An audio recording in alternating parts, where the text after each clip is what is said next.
Noite, estamos ao vivo, começando um bate-papo legal aqui pelo @Estúdios TPFest. Uma boa noite a todos vocês. Hoje nós temos a entrevista pelos espaçosjurídicos.com.br com a advogada doutora Vivânia Mota, falando sobre divórcio e partilha de bens. Uma boa noite a todos vocês, sejam todos muito bem-vindos. Vamos chamar a doutora Vivânia, vamos enviar aqui o convite. Doutora, pode enviar que nós faremos a pergunta no decorrer da lista. Agora acredito que foi. Uma boa noite, doutora. Boa noite. Olá, Boa boa noite. noite. Agora foi. Boa noite. Agora deu certo. Sim. Seja muito bem-vindo aqui nos estúdios TPFest, pelo bate-papo legal e através dos espaços jurídicos. Eu gostaria que a doutora se apresentasse para as pessoas que não conhecem. Olá, boa noite, né, a todos e a todas, pessoal que está chegando na live. Eu sou Vivânia Mota, advogada há 11 anos. Atuo principalmente na área de família. E hoje a gente vai estar conversando sobre divórcio e partilhas de bens. Então eu já começo a perguntar quais são as formas de divórcio que nós temos hoje e se houve alguma mudança entre elas. Atualmente nós temos o divórcio consensual, que é aquele em que as partes, elas estão de acordo, elas concordam com a partilha de bens, elas concordam com o divórcio. Quando tem filhos, concordam com a guarda dos filhos, concordam com a pensão alimentícia.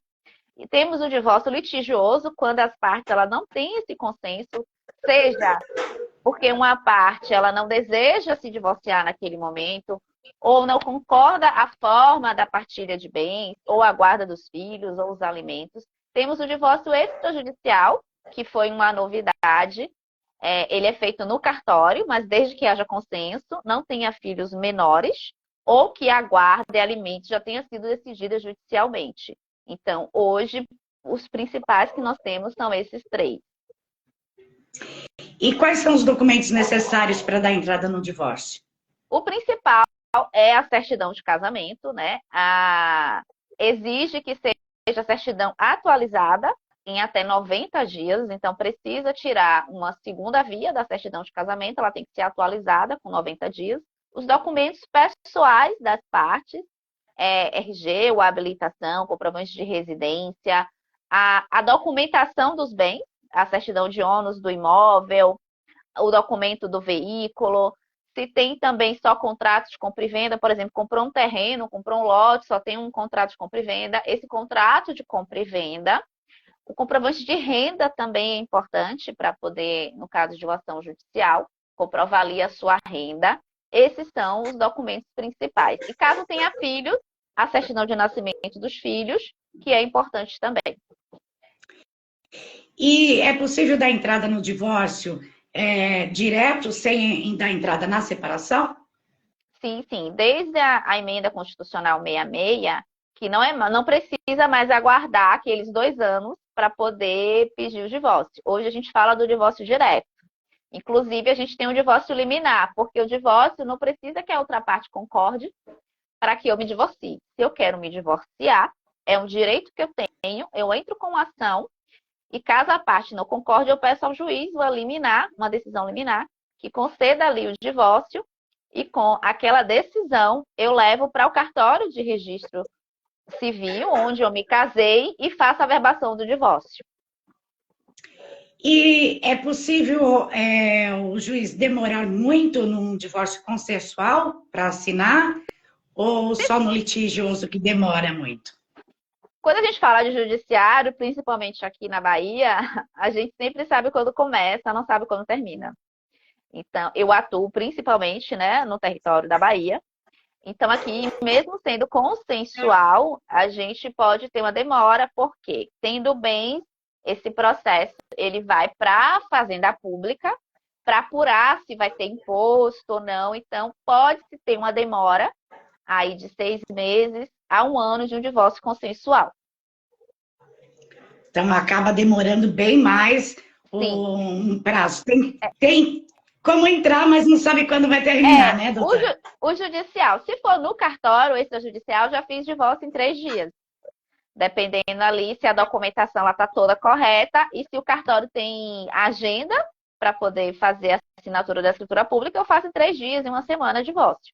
Agora, judicial, quando a gente vai para o judicial, porque quando é consensual e tem filhos, muitas vezes por estratégia é melhor você ir para o judicial mesmo. Ou então você faz a guarda e a pensão em uma ação judicial e espera a sentença e vai para o cartório para ser mais rápido. E quando é possível fazer a anulação do casamento, doutora? O Código Civil, ele traz algumas hipóteses de anulação. Por exemplo, quando a menina ou o menino que casa, ele não tem a idade mínima, que hoje são 16 anos, é anulável. Quando, por exemplo, você acreditou que a pessoa era uma pessoa e ela é outra, a gente tem um caso clássico, que é o caso do Dirceu, que quando teve a ditadura, ele foi exilado, mas ele voltou com outro nome. E ele casou com a esposa com esse novo nome, ela não sabia. Então, quando teve as diretas já, que ela descobriu que, na verdade, ela era casada com ele, com Dirceu, e não aquela outra pessoa. Então, aí é um caso de anulação. Mas também tem prazos de 2 anos, 4 anos, da ciência ali que você sabe. É muito comum também quando você casa com a pessoa e essa pessoa ela responde a um processo criminal que você não tinha conhecimento, né? Vou dar um exemplo aqui, uma mulher que tem filhos, e depois ela descobre que aquele marido que ela casou, ele já respondeu por estupro de criança. Então, ali você acreditava que era uma pessoa, você não tinha conhecimento desse fato. Então, é possível fazer a anulação do casamento nessas hipóteses. Quando é feita a anulação do casamento, como fica o estado civil? Volta como solteiro ou fica como divorciado? É a única hipótese que você volta a ser solteiro. Porque uma vez casado, você não volta a ser solteiro. Você é divorciado ou você é viúvo. É a única hipótese que você volta para o estado civil de solteiro. Ok. E de que maneira é feita a partilha de bens? Vai a depender do regime que o casal escolheu. Hoje, no Brasil, a regra é a comunhão parcial, que é, a partir do momento que eu me caso, tudo que a gente construiu, tudo que eu comprei, tudo que o meu marido comprou, vai ser dividido em 50%. Esse é o regime mais comum que a gente tem no Brasil. Nesse regime, tudo que foi construído durante aquele casamento vai ser partilhado meio a meio. E aí que vem algumas polêmicas, que muita gente acaba optando por esse regime e não sabe das consequências. A gente está agora com a polêmica do casamento de Lexa e MC Guimê, que ela foi condenada a pagar as dívidas dele. Ela casou na comunhão universal de bens, ou seja, entra antes, tudo que eu construí antes, construí depois, e as dívidas também. E daí ela vai ter que pagar a dívida do então ex-marido, que eles têm inclusive um divórcio, mas na época eles ainda estavam casados, que foi contraída essa dívida lá do aluguel da mansão que eles moravam. Então, vai se partilhar os bens e as dívidas também. Inclusive também FGTS, saldo bancário, se você tiver poupança, vai também dividir, que muitas vezes aí que gera polêmica, que as pessoas falam, mas foi do meu trabalho, eu trabalhei sozinho. Mas se você optou por esse regime, você está ciente que você vai ter que partilhar tudo que foi construído durante aquela relação. Então, na Universal, na partilha universal, compartilha tudo. Tudo. O que eu ganhei antes, que eu conquistei durante, vou conquistar depois. É tudo junto e misturado. E na parcial é só o que adquire durante o casamento. Exatamente. E entre as dívidas também. Entre as dívidas também. E, doutora, o que não entra na partilha? Se for comunhão parcial de bens, não vai entrar herança. Por exemplo, eu recebi uma herança do meu pai, não vou dividir. E a doação. Só que essa doação, ela tem que ter uma cláusula de incomunicabilidade. Meu pai me doou um apartamento. Tem que estar lá, naquela escritura de doação, incomunicabilidade. Para poder não entrar na partilha. E também objetos de trabalho. Por exemplo, uma pessoa que ele é médico, os instrumentos dele de trabalho não vão entrar na partilha. Eu que sou advogada, por exemplo, o meu notebook de trabalho, o meu escritório, a minha mesa de escritório, a impressora, os meus instrumentos de trabalho não vão entrar nessa partilha. Certo. E quando for herança, no caso de herança, como comprovar que aquele bem foi comprado com o dinheiro que recebeu da herança? O que a gente sempre indica, se eu ganhei uma herança, eu ganhei uma casa, eu vou vender essa casa para comprar um apartamento. É que nessa escritura do apartamento que eu vá comprar, eu coloque lá a palavrinha subrogação. Esse bem, ele foi subrogado, que quer dizer o seguinte: eu comprei esse bem com o dinheiro do outro. E especificar que aquele dinheiro foi proveniente de herança. E, por exemplo, eu vendi a casa por 100 mil e estou comprando uma por 120 mil. Eu só estou colocando ali 20 mil. 100 mil não vai entrar na partilha, porque foi subrogado. Então, por isso, assim, que eu sempre falo que as pessoas precisam ter uma orientação jurídica, prevenir, né? Não só depois que já está casado e está pensando em divorciar. Antes de casar, inclusive, é aconselhável se fazer um planejamento matrimonial, que é exatamente para mas aquelas pessoas que ganharam herança, é importante colocar essa cláusula, essa informaçãozinha que foi subrogado. Nesse planejamento se faz um contrato também pré-nupcial e pode ser colocado os bens que são de herança também, né, doutora? Pode estar especificado lá. É o pacto antinupcial, lá eu vou discriminar. Uma coisa interessante também, eu tenho um apartamento financiado que eu comprei antes de me casar. Só que, durante o casamento, eu paguei 30 parcelas. O que é que o juiz vem entendendo? Que eu tenho que partilhar essas 30 parcelas que foram pagas. Então, para evitar isso, é importante um pacto antinupcial lá dizendo que não vai ter comunicação desse bem, que eu irei ser responsável exclusivamente pelo pagamento daquelas parcelas. E que esse bem não vai entrar, o que a gente chama de regime misto. Que eu posso colocar o regime da comunhão parcial para um bem, o regime da separação em outro bem. Então, aí somente é feito com o advogado. É bom ter um advogado para poder esclarecer, colocar no pacto tudo bem discriminado, tudo bem esclarecido, para que, havendo uma separação ou falecimento, né, que a gente não sabe, as coisas venham estar bem determinadas e bem discriminadas. Isso é bem interessante, essa orientação, doutora, porque muitas pessoas desconhecem, né? Esses pontos, e é importante, então, fazer um planejamento até antes do casamento, ou até mesmo antes de uma união estável. É a união estável que eu acho uma pegadinha, né? Porque as pessoas estão vivendo em união estável e só vão se dar conta quando terminar a união estável. Aí fala, mas assim, eu vou ter que dividir. Porque você está em união estável, você não formalizou a sua união estável, o regime é da comunhão parcial de bens, você vai ter que dividir.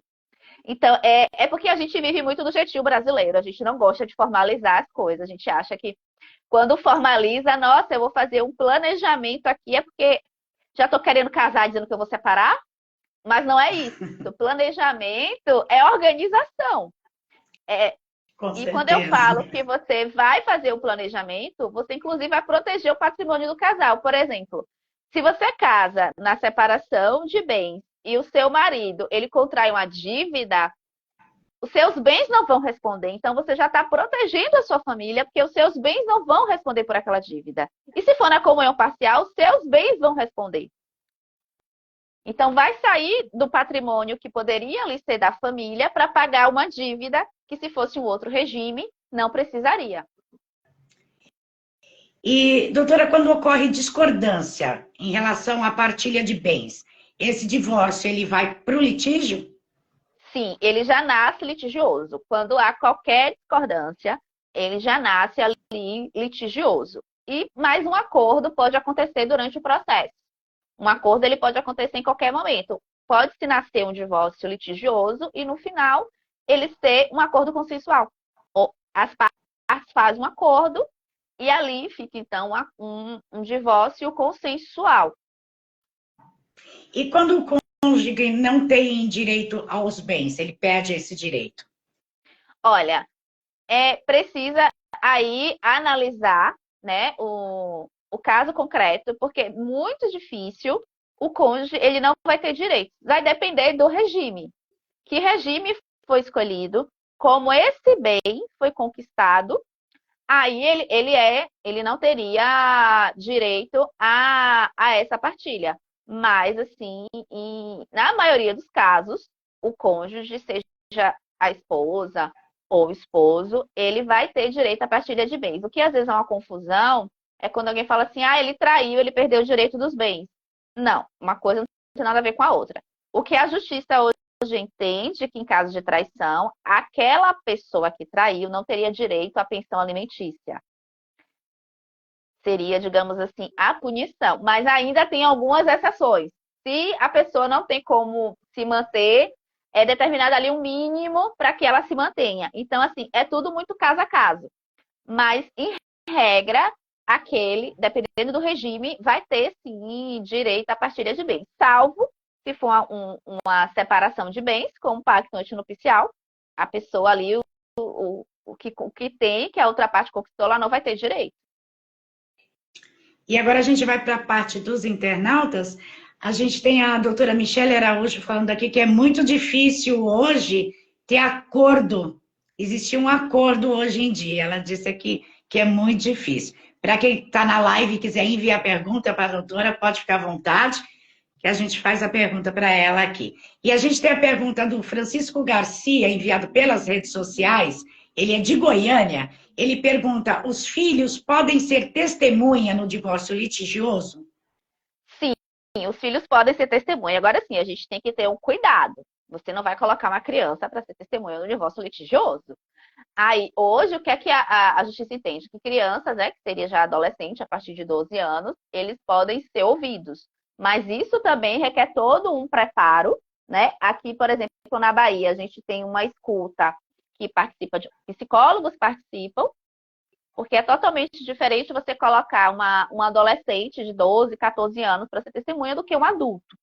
Então, e o juiz, às vezes, só defere se for extremamente, assim, necessário, e se não tiver nenhum outro meio de prova para ouvir aquele adolescente, porque pode gerar um trauma.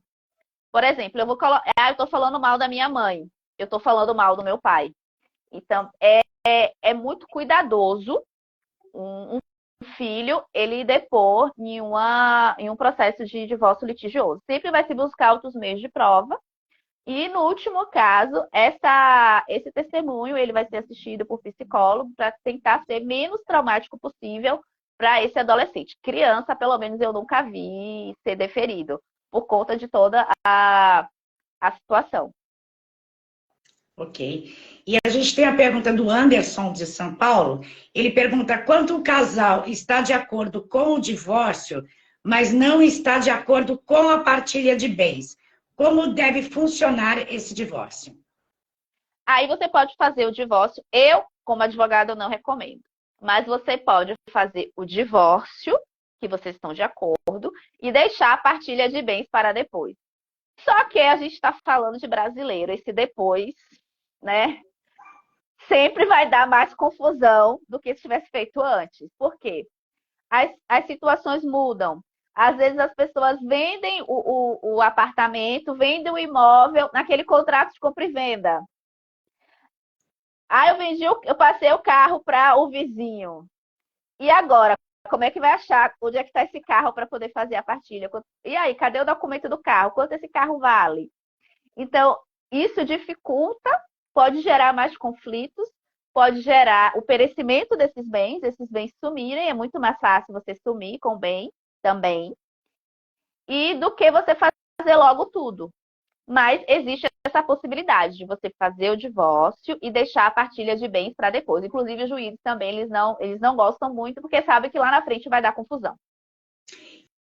E quando tem a partilha de bens, neste caso, do divórcio, você tem o filho, você já faz a separação do que pertence para o filho também nessa partilha ou não, doutora? O filho Não, só tem direito após a morte. porque não existe herança de pessoa viva. A gente tem que esperar morrer. Existem alguns casos de planejamento sucessório. Por exemplo, o pai ele doa e reserva o usufruto para ele.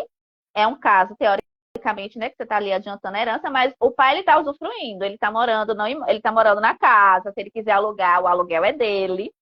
que a gente chama de planejamento sucessório. Por exemplo, um testamento também que eu faço dizendo, olha, eu estou deixando esse carro aqui para o meu filho, mas somente com a morte. E no divórcio, os bens são do casal. Então, vai ser partilhado entre o casal. Os filhos não entram nessa partilha. O que muitas vezes acontece é o casal, eles de acordo, eles fazem isso. Nós vamos deixar o imóvel para o nosso filho. Aí o imóvel passa a ser do filho ou com usufruto da mulher, usufruto dos pais. Isso acontece muito, mas não é ali antecipação de herança e você não está partilhando ali os bens que o seu filho teria direito. Ok. E a gente tem a pergunta da Paula de Minas Gerais. Ela pergunta: existe algum prazo para fazer essa partilha de bens? Olha, não existe um prazo para você fazer a partilha de bens. Mas como eu disse anteriormente, o tempo ele é inimigo. Quanto mais tempo passar, mais difícil vai ser você, às vezes, localizar esses bens. Mais difícil vai ser você chegar em um acordo. Porque, por exemplo, a gente brasileiro é o tal do puxadinho. Ai, quando eu me separei, só tinha essa casa do térreo. Aí eu juntei com o meu outro filho e fiz o primeiro andar. Aí vai fazer a partilha. Não, tem que avaliar. Aí o ex-marido fala: não, tem que avaliar o prédio todo. Foi valorizado, eu quero o prédio todo. Não, mas quando você foi embora, só tinha o térreo. Então, é sempre bom você fazer o mais rápido possível. Se o casal decidiu fazer o divórcio, faz logo a partilha de bens para evitar todas essas questões. Mas não tem, assim, um prazo para você fazer a partilha. Mas os bens, eles podem perecer, eles podem sumir. E a gente tem a pergunta do Emerson. Ele é de Cruz das Almas, na Bahia. Ele pergunta: estou separado há 6 anos, mas não possuo mais o endereço da minha ex-mulher. Como eu posso dar entrada no divórcio? Pronto. Aí, nesse caso, ele vai dar entrada no divórcio. Primeiro, ele vai pedir a citação, que a justiça tem que localizar o endereço dela. A gente tem sistemas Infojúdio, tem o Ciel, por exemplo, que faz interligação com conta de energia, conta de água. Hoje o juiz tem utilizado até iFood, Netflix para localizar endereços. Ele oficia essas empresas para localizar o endereço, então vai pedir a localização do endereço. Se a pessoa não for localizada de nenhuma forma, vai ter a citação por edital, que fica fixado no fórum e também no diário oficial. E se a pessoa não aparecer, o juiz ali vai dar o divórcio. Ok. E a gente tem a pergunta da Silmara, que é de Feira de Santana, Bahia. Ela enviou o seguinte: meu pai é separado há 18 anos, mas continua casado no papel. E ele já mora com outra mulher há alguns anos. Ele chegou até a entrar com o divórcio, mas ela não compareceu na audiência e ficou parado até hoje. Como ele pode resolver? Ele tem que contratar um advogado ou uma advogada ou a defensoria pública, caso ele não tenha condições, para movimentar esse processo. E aí, exatamente isso. Vai lá tentar intimar a outra parte, ela não comparecer à audiência, vai intimar a outra parte. Se não conseguir localizar, pede o divórcio liminar, que o juiz, ninguém é obrigado a ficar casado com outro, até porque ele já tem uma outra situação fática, porque imagina, se ele morre, quem é que recebe a pensão do INSS? Eu Então, iria perguntar a mesma pergunta para a doutora agora, em relação à pensão do INSS, aos bens, porque como ele continua casado, no caso, seria a mulher, né? Que ele está casado, ou as duas. O entendimento é que quando há separação de fato, termina ali o vínculo matrimonial e se ele iniciou uma nova união estável. Essa união estável ela é pública, ela é duradoura, as pessoas reconhecem aquela mulher como sendo mulher dele ou companheira, ela que tem o direito à pensão do INSS. E os bens que ele adquiriu depois da separação de fato, que a gente geralmente utiliza o marco da saída da casa. A pessoa saiu em 2012, então a gente pegar o marco, ele saiu de casa em dezembro de 2012. Vai pegar ali em dezembro de 2012. E aí o que ele conquistou depois não vai entrar na partilha, não vai entrar no divórcio. E a justiça entende que a companheira atual, que quem é de previdenciário, usa muito isso, né? Quem segurou o caixão recebe a pensão. Então, quem estava ali com a pessoa até o final da vida é que vai receber ali a pensão. A gente tem uma pergunta aqui na live, eu vou pegar aqui, é da Osileide. Ela diz: a Aninha, minha mãe, faleceu e ficou com duas herdeiras. Deu a minha parte para os meus sobrinhos, só que ela não quis dividir. Ela pode dar como uso campeão? Ela fez uma outra pergunta Aí ela fora está do falando tema. de inventário. Aí já é um caso de inventário, que a gente precisa analisar o caso concreto. Houve um inventário, essa doação, porque aí você está cedendo seus direitos hereditários. Foi através de uma escritura pública, foi dentro do processo de inventário, porque o direito é prova, tem que ser documentado. A gente está muito acostumado a fazer as coisas de boca e achar que tem direito, só que aí a gente vai para uma confusão. Então, assim, aí é um caso muito complexo que precisa ser analisado e ser respondido essas questões. Houve inventário? Foi uma cessão de direitos hereditários para os sobrinhos? Como é que está essa situação? É possível uso capião entre herdeiros? É, mas aí você tem que ter vários outros critérios. Se os outros herdeiros reclamaram, se ninguém nunca reclamou, se o herdeiro que está na posse da casa, eu não sei se é uma casa, não sei se é um terreno, é ele quem paga IPTU, é ele quem faz a manutenção. Então, assim, aí precisa realmente analisar o caso concreto e sair um pouquinho do tema do divórcio. Aí já é a questão de inventário.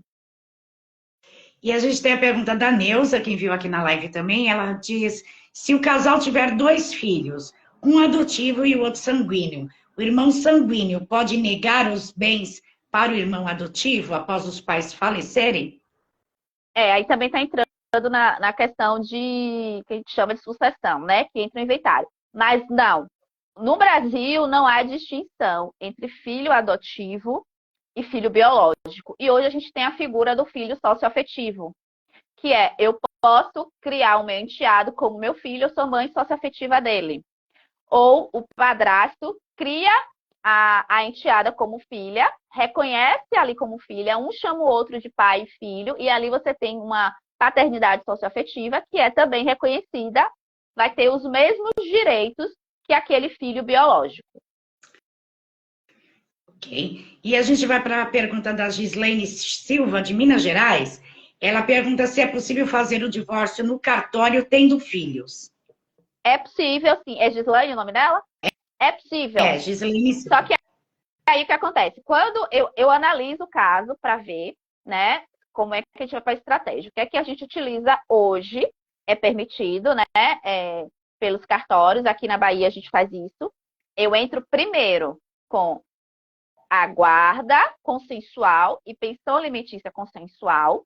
Peço para o juiz homologar, porque quando tem menores, o Ministério Público ele precisa dar o parecer dizendo que aquela forma de guarda e de pensão alimentícia está resguardando os direitos da criança e do adolescente. Depois da sentença homologatória daquele acordo, eu dou entrada no cartório e junto lá dizendo, olha, o casal tem filhos menores, mas a guarda e a pensão já foi decidida judicialmente no processo tal, conforme sentença homologatória e anexo. Então, você tem mais ou menos aí uma estratégia de primeiro ser definido judicial a guarda e os alimentos, a pensão alimentícia, e depois o divórcio do cartório, que aí vai ser mais rápido.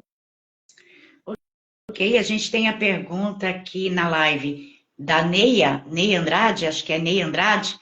Ele pergunta, doutora Vivane, a senhora já pegou algum caso onde a guarda é compartilhada?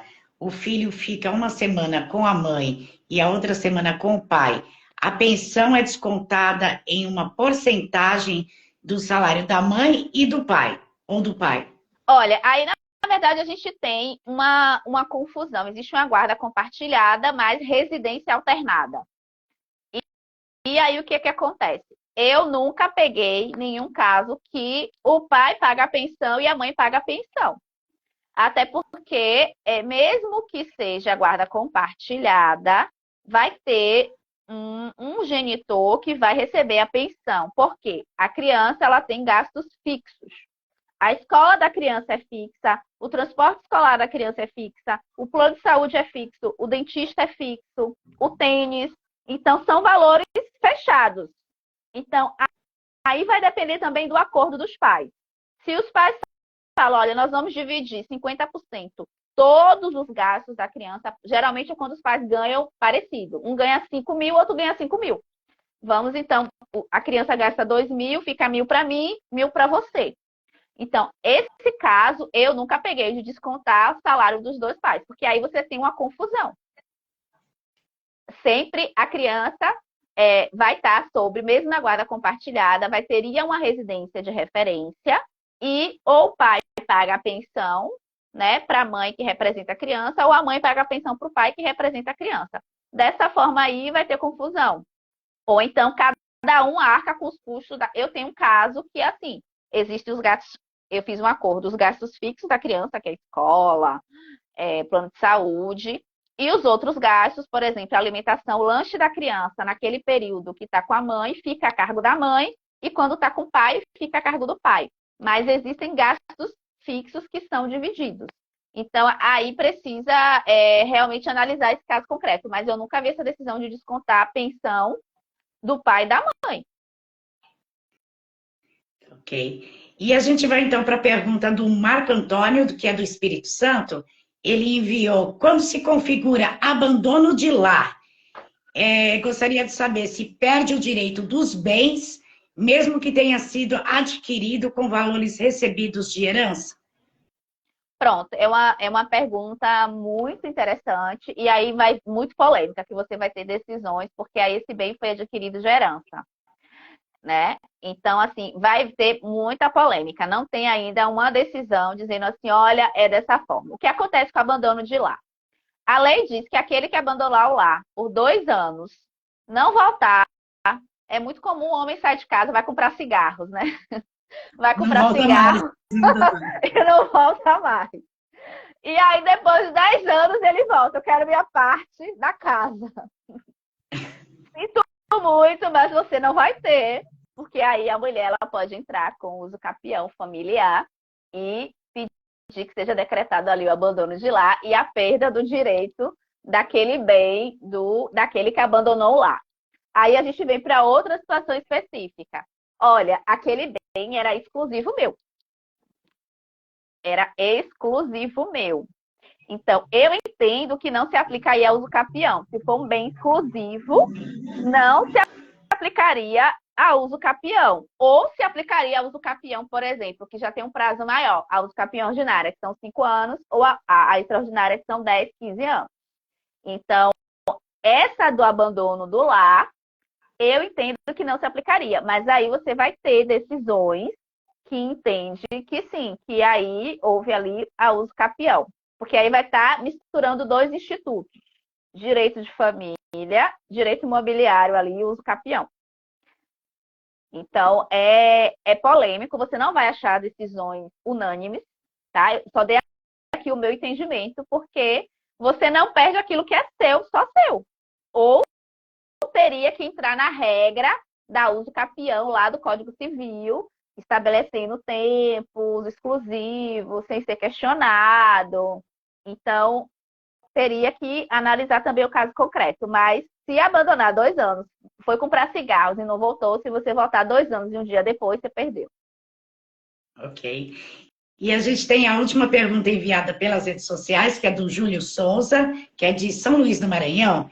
Ele diz o seguinte: eu moro junto há 23 anos, mas é em uma união estável. Só que acontece, doutora, que eu já fui casado há muitos anos antes, por 2 anos apenas, e não fiz o divórcio. Como eu posso resolver essa situação? Eu nem sei se a ex é viva ainda. Só que ele está numa união estável há 23 anos. Há 23 anos, a gente vê como é o brasileiro, né? O brasileiro realmente, ele deixa a vida me levar, né? Deixa a vida me levar. É você correr atrás desse divórcio o quanto antes, porque é exatamente isso. Se você morre, isso aí é uma confusão. É uma confusão que você vai deixar para os seus filhos e para a sua atual companheira resolver. Então, resolve quando você está vivo. Tenta localizar a ex, né? Se você não localizar, você entra com a ação, procura um advogado, vai fazer esse passo a passo, vai tentar citar, fazer as buscas nos endereços. Se não conseguir, vai pedir a citação por edital. Não logrando êxito, pede o divórcio ali liminar para o juiz. E o juiz vai dar liminar, vai dar a sentença dizendo que você está divorciado. Você vai lá no cartório onde você casou e averba esse divórcio para poder você já terminar e já faz aí. Ou você casa de novo, ou você faz uma escritura pública de união estável, dizendo quando começou a sua união estável. Porque ele termina aqui, manda uma segunda pergunta, perguntando que ele tem 2 casas, e ele gostaria de saber qual das 2 mulheres teria direito a essas 2 casas, se caso ele viesse a falecer também. Se essas 2 casas foram adquiridas depois da separação de fato, desses 2 anos que ele viveu, é da atual companheira dele. Ok. E a gente está chegando no final da entrevista. Se alguém da live estiver presente e quiser fazer mais alguma pergunta, pode fazer. E eu gostaria de perguntar para a doutora se faltou a gente falar algo que a doutora queria acrescentar que a gente não tenha falado durante a entrevista. Eu só vou aqui ressaltar, né, diante de todas essas perguntas, assim, o divórcio, ele não é o fim, ele é um recomeço. E a gente precisa terminar os ciclos da nossa vida, para não chegar esse caso aí, que ele está 23 anos com uma pessoa, mas está casado com outra legalmente. Então, a gente precisa ter essa consciência da gente encerrar os ciclos e encerrar da forma correta. Porque quando a gente encerra da forma correta, a gente evita problemas futuros. E a gente consegue ficar mais livre para resolver a nossa vida, para recomeçar a nossa vida. Então, não sei, as pessoas que estão aqui acompanhando, tudo que a gente for fazer, a gente precisa encerrar da forma correta, tá? E não fazer o jeitinho brasileiro, amanhã eu vejo, depois eu vejo, eu tô sem dinheiro. A gente tem defensoria pública, né? Na maioria das cidades capitais, e algumas cidades também do interior, a gente tem a defensoria pública. Se você não tem condições, você procura a defensoria pública. A gente tem também as faculdades de direito que atendem gratuitamente, mas resolva a sua vida. É muito importante isso, para você recomeçar de uma forma muito mais leve e livre. Com certeza, doutora. E eu gostaria que a doutora deixasse os contatos para quem quiser entrar em contato com a doutora, tirar esclarecimento, contratar os serviços, como que pode estar entrando em contato? Entre em contato no Instagram, tá? @vivaniamota.adv. Tem um link na bio do meu contato, tem lá a página da gente, tem o WhatsApp. É só clicar no WhatsApp que a minha equipe faz o atendimento. E aí nós vamos atender você. Ou você manda também no direct ou algo que precisou complementar, ou que você ainda ficou com dúvida. E tem o site também, doutora? Se você colocar no Google Vivânia Mota Advogada, aparece os nossos sites. Ok, eu gostaria de agradecer a sua presença aqui nos estúdios TPFest, pelos espaços jurídicos na nossa entrevista. E para quem quiser também acompanhar as dicas da doutora, é só acessar os espaçosjurídicos.com.br ou o Instagram também dos Espaços Jurídicos, você encontra aí as dicas da doutora Vivânia Mota aí para vocês. Eu gostaria de agradecer a sua presença aqui nos estúdios, doutora, e quem sabe nós nos vemos novamente aí para uma nova entrevista com um novo tema aí, para tirar a dúvida do pessoal. Tudo bem, então eu que agradeço, tá? E estou aqui à disposição, tá bom? Um abraço. Obrigada, doutora, e eu agradeço a presença de todos os internautas, os que participaram, enviando pelas redes sociais, os que participaram aqui na live com a gente. E nós voltamos num novo programa do Bate-Papo Legal. Uma boa noite a todos vocês. Boa noite, doutora. Boa noite.